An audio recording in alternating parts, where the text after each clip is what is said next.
que é o operador financeiro da família Camacho, indicou, inclusive, contas da Deolane. E o Everton tem algum relacionamento com a Deolane? Tem. E a Deolane também tem uma relação muito íntima com a família Camacho, né? Principalmente com a mulher do Alejandro, que é a cunhada do Marcola. O Everton era o operador financeiro do Marcola e do irmão. Ele pagava e fazia todo o recolhimento de dinheiro, de lavagem para eles. E o Everton indicou contas não só da família do Alejandro, como indicou a filha e o filho, né, do Alejandro, sobrinhos do Marcola, como também indicou contas pessoais da Deolane. Tá? Então, isso não é uma investigação contra ela que começou em 2019. Essas outras foram encerradas, é o terceiro inquérito instaurado. E aqui em São Paulo, pelo menos nas operações que eu coordeno, e já atuo há 35 anos, só contra o PCC há mais de 20, eu nunca tive uma operação anulada. Pode ter certeza que aqui as coisas têm início, meio e fim. A Deolane deve ser denunciada por mim, inclusive, que estou coordenando essa investigação, nos próximos dias. Tá? Tem provas muito consistentes em relação a ela. Não conheço a investigação lá do Nordeste, que gerou a primeira prisão dela um ano retrasado, mas a nossa, eu posso dizer que está muito consistente e há comprovação de envolvimento direto dela com o PCC e com a família Camacho na lavagem de dinheiro. De fato, há semelhanças, né, bem evidentes em operações como a Carbono Oculto, por exemplo, e outras, né, que nós aqui no Ministério Público de São Paulo tivemos a oportunidade de participar, porque são novos atores, né? São pessoas que se associam ao PCC, sem que sejam integrantes de fato batizados. Nós tivemos aqui em São Paulo a figura do Antônio Vinícius Gritzbach, que foi assassinado no aeroporto de Guarulhos. Ele era um réu colaborador meu, inclusive, que era um operador financeiro, um corretor de imóveis de luxo, mas também que operava criptomoedas. E agora surge a figura da Deolane, né? Uma figura de uma influência famosa, com mais de 20 milhões de seguidores, e que utiliza dessa fama. Ela criou dezenas de empresas, eu posso inclusive listar algumas aqui no interior de São Paulo, que não tem nenhuma conexão com negócios dela. Ela tem 35 empresas criadas num pequeno município que chama-se Martinópolis, aqui próximo a Presidente Prudente, no mesmo endereço, que é uma casa de conjunto habitacional de baixa renda. Evidentemente, o endereço é falso. Ela tem mais 15 empresas em Santo Anastácio, que é outra cidade vizinha a Presidente Prudente, também com endereço de residencial habitacional de pequena renda, endereço falso. Então, ela utiliza essas dezenas de contas, outras pessoas laranjas também, para pulverizar o dinheiro que ela tem recebido, inclusive do crime organizado. E não é só mais do crime organizado, são as bets, né, que também acabam agora entrando nesse ramo de negócio, e justamente elas dizem que estão recebendo dinheiro de publicidade, mas são milhões. Você tem uma ideia? Só a Deolane, em 2 anos, ela movimentou 140 milhões de reais sem lastro nenhum para isso. Ela não tem um contrato sequer que dê lastro para essa movimentação, e pulverizando isso em diversas contas e também comprando imóveis de luxo, automóveis, etc. Vai lá, Dani. Doutor Lincoln, obrigada pela entrevista aqui no All News. Eu queria que o senhor explicasse um pouco para quem está em casa, porque basicamente o que acontece, né? Como a Deolane Bezerra, ela tem a OAB, um escritório de advocacia, ela costuma se sair, como vários advogados que são usados pelo PCC, seja para lavar dinheiro, seja para mandar recados, né, de dentro da cadeia para fora, dizer que na verdade estão sendo punidos ou criminalizados pelo exercício regular da sua atividade, né?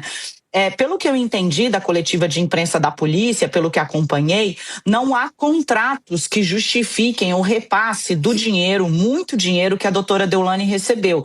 Se o senhor puder explicitar para quem está em casa, até para que a gente possa já, de certa forma, estabelecer um tipo de vacina para um argumento que sempre é explorado por aqueles que o senhor investiga por anos, identifica uma atuação que está completamente fora do escopo do direito da advocacia regular e acabam se valendo disso para tentar fazer, se não a defesa nos tribunais, a defesa pública.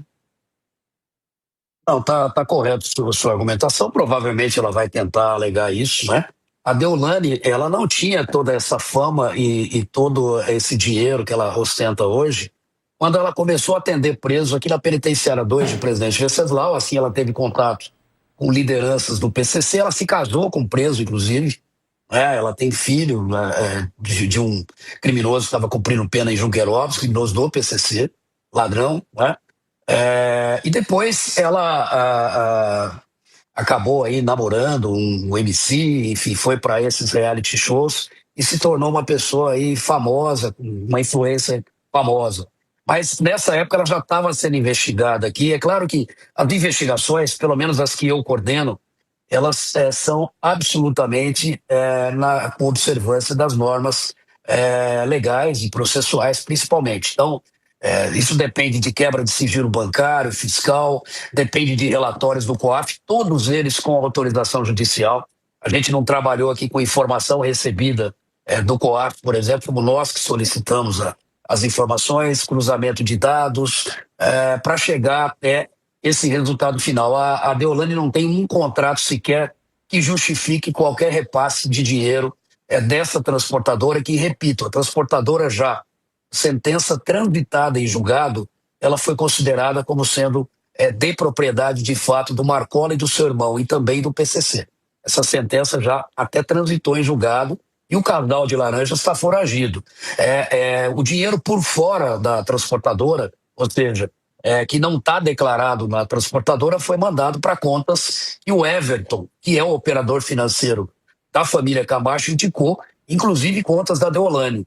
E o Everton tem algum relacionamento com a Deolane? Tem, porque ele morava no apartamento da Deolane, ele é amigo pessoal da Deolane, a Deolane visitava festas de aniversário do filho do Everton, por exemplo, está preso, né? Foi preso hoje.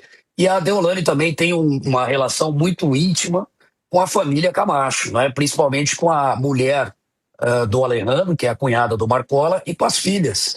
E filhos, ela tem fotos, participação em aniversários, viagens e etc. E isso não começou agora, isso já tem muitos anos. Então não há nenhuma comprovação sequer, seja através de declaração à Receita Federal, seja através de contrato, que ela tenha prestado algum serviço para essa transportadora. E, aliás, era um telefone, inclusive, que o próprio criminoso disse que esse telefone não poderia ter caído nas mãos da polícia, que era o que eles chamam de telefone vermelho no PCC, ou de telefone fechado, e que se caísse ele ia acabar sendo morto. E de fato ele fugiu, não foi só da polícia, ele fugiu para não ser morto a mando do Marcola e do irmão, porque eles já sabiam que ele ia, no jargão aí policial, arrastar toda a família para essa investigação, né? Fica comprovado que era uma transportadora utilizada para lavagem de dinheiro. E a Deolane está nesse caminho do dinheiro. Claro que depois ela se tornou uma influência famosa, mas, como eu disse, pelas contas passaram mais de 140 milhões, que não há lastro também, porque nós quebramos o sigilo fiscal. Então, se você for um advogado e prestar serviço, você tem que declarar isso para o imposto de renda também, recolher o imposto, tá certo? Nós não estamos falando aqui de crime de fraude tributária só, de sonegação de impostos. Nós estamos falando de um crime mais grave, de lavagem de dinheiro para o PCC e para o crime organizado. Posso estar errado, equivocado, pode acontecer. Eu nunca tive sequer um processo anulado em 35 anos de carreira. Espero que não seja esse o primeiro, até porque a gente atendeu todas as exigências legais. A questão da pressão, principalmente pela Deolane ser uma pessoa famosa, com milhares de seguidores, milhões de seguidores, isso para mim não me atinge de maneira nenhuma. Eu estou acostumado com pressão. Aliás, eu estou acostumado com pressão do PCC e não de influência, né? Eu vivo sob escolta policial 24 horas por dia, inclusive aqui na Itália. Eu estou acompanhado aqui por policiais, por carabinieri, e eu vim aqui a trabalho. Inclusive a prisão da Deolane seria feita aqui na Itália hoje. Ela acabou antecipando a sua volta, ela voltou ontem para o Brasil, mas como eu estaria aqui, já tínhamos o mandado de prisão na difusão vermelha, ela seria presa aqui hoje, inclusive. Então, a questão de pressão não vai nos atrapalhar em nada, pelo contrário, até nos motiva, né? E o responsável pelo oferecimento da denúncia serei eu e a minha equipe. Então eu posso garantir para você que vai ter ali organização criminosa e que vai ter ali lavagem de dinheiro. Talvez a fraude tributária fique para outra ocasião, porque você pode ter certeza que com o que nós aprendemos hoje vai gerar uma nova investigação, porque a gente não costuma parar. Normalmente, eu acho que esse é um problema no Brasil, as investigações e operações não terem continuidade. Mas aqui no GAECO, pelo menos as que eu coordeno, como eu disse, elas têm início, meio e fim, e esse caso não vai ser diferente. Olha, a Deolane, para mim, representa a nova imagem do PCC. Ela não é uma faccionada, ela nunca foi integrante do PCC, ela não é batizada, mas é o que o PCC hoje, no estágio que ele está, né, com o dinheiro que ele recebe, e os seus integrantes do tráfico internacional de cocaína aqui para a Europa, eles precisam fazer esse dinheiro voltar para a economia formal e tramitar, inclusive, pelo mercado financeiro. E aí surgem oportunidades, né? Vejam que a operação da Polícia Federal, Narcofluxo, prendeu também outros influencers também, que tiveram até bilhões de reais que passaram pelas contas. Se você for verificar os shows, por exemplo, desses funqueiros, o cachê não justifica a movimentação financeira, né? E não há um lastro para isso. Na verdade, eles estão utilizando, sim, essas bets hoje, algumas ilegais, inclusive, a lavagem de dinheiro. O PCC já usou fintechs, eu mesmo fiz 2 operações aqui de fintechs que foram criadas por criminosos integrantes do PCC, e agora eu vou dizer para vocês que a bola da vez são as empresas de apostas. Por quê? Porque o crime organizado ele procura um setor que é mal regulamentado, que tem opacidade, que tem deficiência de fiscalização. Havia isso nos fundos de investimento, nas gestoras. Vejam o caso da REAG, que recebeu dinheiro também oriundo do PCC, foi parar no Banco Master. Agora, a posteriori, o governo baixou resoluções aí que obrigam a Receita, o COAF e o Banco Central a fiscalizar esses fundos, coisa que não acontecia. E a gente espera também que no caso das bets, em que pese nós já temos uma regulamentação legal no Brasil, muitas ainda funcionam, ou a maioria delas funcionam de maneira irregular, ilegal, fora do país, né? E mesmo aquelas que estão regulares precisa também de ter um marco legal mais eficiente, principalmente uma fiscalização no setor.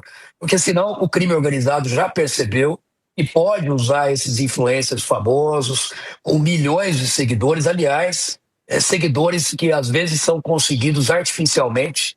A gente está vendo aí, vamos dizer, fazendas, né, de reprodução de seguidores, e até isso estão criando, justamente para poder justificar o aporte de dinheiro que não tem lastro, né? E isso no mundo todo é punido com gravidade. No Brasil, nós temos tentado incluir a lavagem de dinheiro no PL antifacção.